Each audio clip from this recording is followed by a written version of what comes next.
হাফেজ ইমাদউদ্দিন ইবনে কাসির তার একটা ঐতিহাসিক ইতিহাসের বই আছে, যে বইটাও কেউ উতরে যেতে পারেনি। বইটার নাম আল বিদায়া ওয়ান নিহায়া। আদম আলাইহিস সালাম থেকে শুরু করে তিনি 700 হিজরি পর্যন্ত তার তৌফিকে যা কুলিয়েছে, এমনকি মুহাম্মদ সাল্লাল্লাহু আলাইহি ওয়াসাল্লামের বছর মাস দিন ধরে ধরে লিখেছেন। রাসূলুল্লাহ সাল্লাল্লাহু আলাইহি ওয়াসাল্লামের বছর, জন্মের বছর, মাস, দিন ধরে ধরে খোলাফা রাশিদুন, ইসলামের সোনালী যুগের ইতিহাস একেবারে মাস, বছর, মাস ধরে ধরে লিখেছেন, বাংলায় অনুবাদ।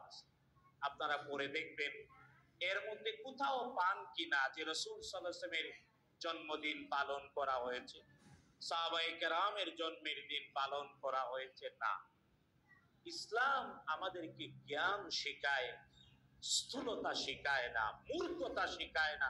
মূর্খত্ব, মূর্খের গোষ্ঠীর বিরুদ্ধে যুদ্ধ ঘোষণা করেছে ইসলাম। প্রথমই পড়ো, মুহাম্মদুর রাসূলুল্লাহ সাল্লাল্লাহু আলাইহি ওয়াসাল্লাম নিজে রোজা রেখেছেন, সারাটি জীবন জন্মের দিনে রোজা রেখেছেন।